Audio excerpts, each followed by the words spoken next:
अपने परम पिता श्री शंकर शंभू का 76वां स्वरूप है विशालाक्ष है, अर्थात बड़े बड़े नेत्रों वाले भगवान शिव।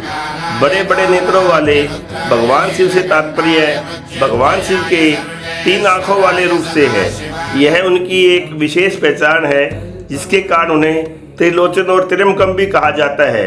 उनकी ये 3 आँखें ज्ञान, भूत, वर्तमान और भविष्य का प्रतीक मानी जाती हैं। भगवान शिव की 3 आँखों का विशेष महत्व है। उनकी 2 आँखें भौतिक संसार को देखती है, जिसमें से एक सूर्य का प्रतीक है और दूसरी चंद्रमा का। भगवान शिव की तीसरी आँख माथे पर स्थित है, जिसे विवेक और ज्ञान की आँख भी कहा जाता है। यह केवल क्रोध के समय ही नहीं, बल्कि अज्ञानता को दूर करने के लिए भी खुलती है। तीसरी आँख खुलने पर एक विनाशकारी ज्वाला निकलती है, जो पापियों और अधर्मियों का नाश करती है। यह सृष्टि में संतुलन बनाए रखने के लिए अत्यंत आवश्यक है। ज्ञान चक्षु का अर्थ ज्ञान की आँख या दिव्य दृष्टि। यह एक आध्यात्मिक अवधारणा है जो व्यक्ति की भौतिक आँखों से परे देखने की क्षमता को दर्शाती है। यह भगवान शिव के तीसरे नेत्र की तरह ही है। ज्ञान चक्षु से व्यक्ति को सहजता से भगवान शिव का दर्शन होता है, जो सामान्य आँखों से संभव नहीं है। यह एक उच्च चेतना है जो धर्म ग्रंथों और योग शास्त्रों में वर्णित है, जिसका उद्देश्य ईश्वर या आत्मा रूप को समझना है। यह व्यक्ति को उसके कर्मों और परिणामों को स्पष्ट देखने में मदद करती है। जब किसी व्यक्ति के ज्ञान चक्षु खुल जाते हैं तो इसका अर्थ है कि वह व्यक्ति नई और गहरी बातों को समझना शुरू कर देता है। इसके खुलने से व्यक्ति को गहरी आध्यात्मिक समझ आती है और वह दुनिया को एक अलग ही तरीके से देखता है। ज्ञान चक्षु का मकसद बाहरी दुनिया को देखना ही नहीं है, बल्कि अपने भीतर की सच्चाई को ही समझना है। भगवान शिव शंकर शंभू ही देवताओं के स्वामी, धर्म के आश्रय, क्षमा उत्पत्ति के समान, जो हम भक्तों के बड़े से बड़े अपराधों को भी क्षमा कर देते हैं। भक्तों से अत्यंत प्रेम करने वाले, दानी, कुशल, सर्वव्यापी हैं, जो हम भक्तों को जीवन में ऐश्वर्य, धर्म का ज्ञान, यश, ज्ञान, वैराग्य व जीवों को तत्व ज्ञान के द्वारा माया बंधन से मुक्त होने के लिए हम पर कृपा करते हैं। भगवान शिव शंकर शंभू ही अजर, अमर, अविनाशी, अंतर्यामी, अजय, आकाश स्वरूप, उद्धारकर्ता, उदार, अनंत, अलौकिक, आदर्श, अन्नदाता, अनुशासित, परम आराध्य, अतुलनीय, अविभाज्य, अचल हैं, जो हम भक्तों को जीवन में असीम आनंद, आश्चर्य, अच्छे गुण प्राप्ति, आशा पूर्ति, ऐश्वर्य, आध्यात्मिकता, अभयवर, अभिलाषा पूर्ति, एकाग्रता, अन्न धन की प्राप्ति, उदार हृदय, अनुशासन, उद्देश्य व अज्ञानता से मुक्ति, आपत्तियों से मुक्ति, अंधकार से मुक्ति, अवगुणों से मुक्ति, जीवन की सभी अड़चनों से मुक्ति, अहंकार से मुक्ति प्रदान करने के लिए अनेक परोपकारी अवतार लेते हैं।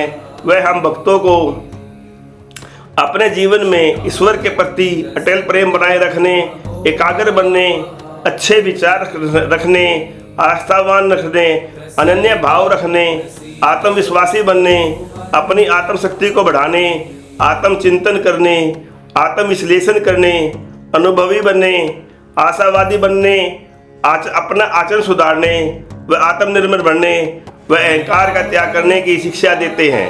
आदरणीय शिवगणों, आइए हम सब गाते हैं।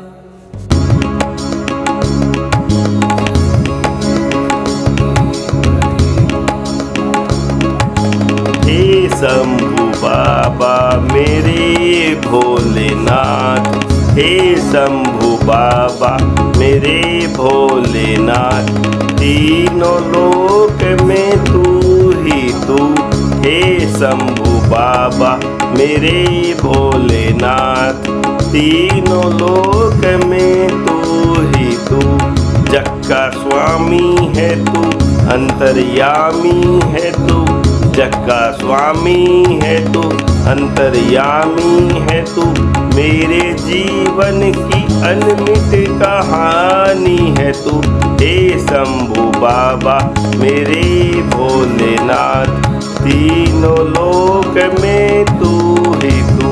आदरणीय शिवगणों, आइए हम सब मिलकर बोलते हैं अपने परम पिता शिव शंकर शंभू के विशालाक्षय रूप की जय। अपने परम पिता शिव शंकर शंभू का 77वां स्वरूप है मर्ग व्याग है, अर्थात वन में व्याग या किरात के रूप में प्रकट हो सुकुर के पर बाण चलाने वाले भगवान शिव।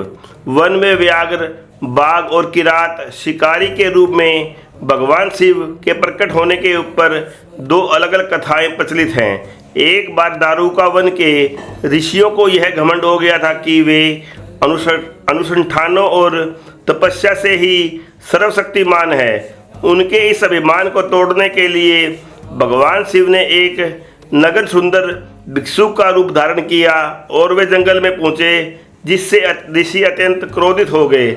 ऋषियों ने अपने मंत्रों और तपस्या की शक्ति से एक विशाल बाघ को उत्पन्न किया और भगवान शिव पर हमला करने के लिए उस बाघ को भेज दिया। भगवान शिव ने उस बाघ को अपने आसानी से मार गिराया और उसकी खाल उतार ली और अपने शरीर पर धारण कर ली। तब ऋषियों को अपनी गलती का एहसास हुआ और उन्होंने भगवान शिव से माफ़ी मांगी। यह भगवान शिव के अहंकार पर विजय का प्रतीक है। भगवान शिव ने अर्जुन की परीक्षा लेने के लिए भी किरात का रूप धारण किया था। अपने परमपिता शिव शंकर शंभू ही महान ईश्वर, जगत की सृष्टि करने वाले, स्वर्ग, पृथ्वी, पशु, वाणी, किरण, इंद्रिय और जल के स्वामी, न्याय स्वरूप, उत्तम नीति वाले, आत्मा रूप से परिपूर्ण, भक्तों के लिए सौम्यकारी, परम कांतिमान, प्रकाश स्वरूप, अमृत रूप हैं, जो हम भक्तों को संसार सागर से पार उतारने के लिए, तत्व ज्ञान की प्राप्ति करने के लिए व न्याय लाने के लिए तत्पर रहते हैं।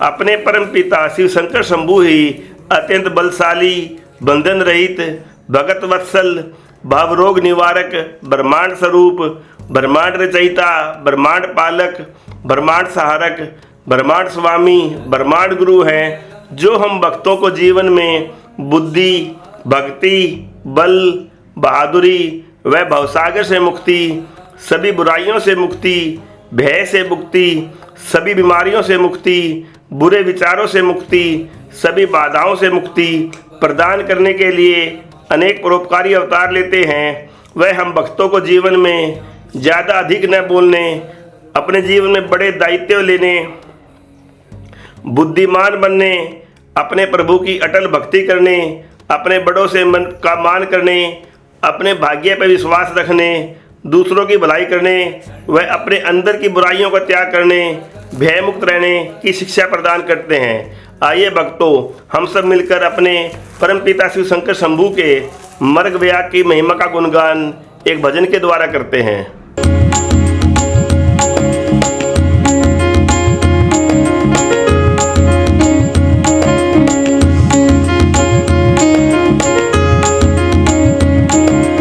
कर दो दीनों का दुख दूर ओ बाघंबर वाले, कर दो दीनों का दुख दूर ओ बाघंबर वाले, ओ बाघंबर वाले, ओ दिगंबर वाले, कर दो दीनों का दुख दूर ओ बाघंबर वाले। आदरणीय भक्तों, आइए हम सब मिलकर बोलते हैं अपने परम पिता शिव शंकर शंभू के मर्ग व्याग रूप की जय। अपने परम पिता शिव शंकर शंभू का 78वां स्वरूप है सुरेश है, अर्थात देवताओं के स्वामी भगवान शिव। भगवान शिव को हुई देवताओं के स्वामी यानी देवताओं के स्वामी और महान देवता महादेव के रूप में पूजा जाता है, क्योंकि वे हिंदू धर्म में सर्वोच्च देवता हैं और सृष्टि की पालन और संहार क्रिया का प्रतिनिधित्व करते हैं। ये ही ब्रह्मांड के सहारक हैं। ब्रह्मांड के अंत के लिए व नए सृजन के लिए भगवान शिव ही मार्ग दिखाते हैं। भगवान शिव ही सर्वोच्च देवता हैं। इनकी तपस्या और ध्यान की शक्ति इतनी गहन है कि अन्य सभी देवी देवता उनका मान सम्मान करते हैं। भगवान शिव ने ही हलाहल विष का पान किया था। जिन्होंने सृष्टि को विष संकट से बचाने के लिए हलाहल विष को अपने कंठ में धारण कर लिया। यह घटना उनकी महान त्याग और महानता और परोपकार का प्रतीक है। भगवान शिव ही हैं जो अपने आशुतोष रूप में भक्तों से बहुत जल्दी प्रसन्न होते हैं।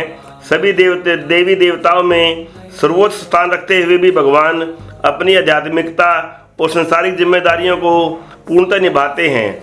भगवान शिव ही कल्याणकारी, भक्तों की कामना पूर्ण करने वाले, कोमल, कृपालु, कृपा सागर, करुणा निधान, करुणा सागर, कांतिमान, काबिल, कल्प वृक्ष के समान, कोमल स्वभावी, कांतिमान, कुशल हैं, जो हम भक्तों को कामना पूर्ति, कल्याण करने के लिए, हम भक्तों को कीर्ति प्रदान करने के लिए, कृपा प्रदान करने के लिए, हम भक्तों को कैरियर में सफलता दिलाने के लिए, अपने कर्मों को सुधारने के लिए, अपनी काबिलियता बढ़ाने के लिए, कुशलता प्रदान करने के लिए, कोमलता प्रदान करने के लिए, करुणा प्रदान करने के लिए अनेक परोपकारी अवतार लेते हैं। वह हम भक्तों को जीवन में क्रोध मुक्त रहने, क्लेश मुक्त रहने, कुकर्मों से दूर रहने, कर्ज मुक्त रहने, काम वासना से बचने, वह अपने कोमल हृदय बनाने, कलह से बचने, अपनी कल्पना शक्ति बढ़ाने,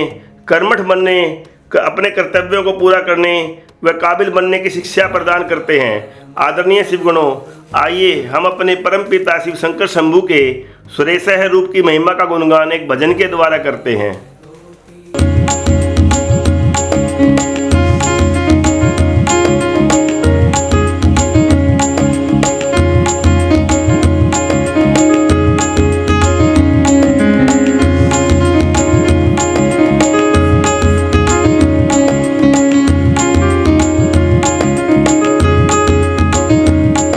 हे शिव शंकर अंतर्यामी आप हैं, हे शिव शंकर अंतर्यामी आप हैं, संपूर्ण जगत के स्वामी भी तो आप हैं।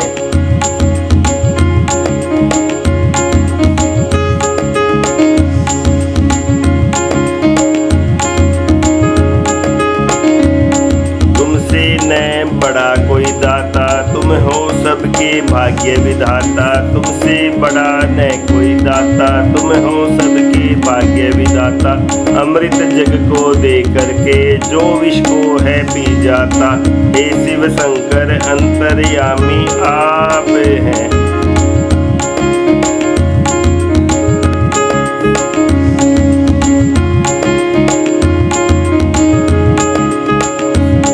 हे नाथों के नाथ प्रभु तुम देते सबका साथ प्रभु तुम, हे नाथों के नाथ प्रभु तुम देते सबका साथ प्रभु तुम।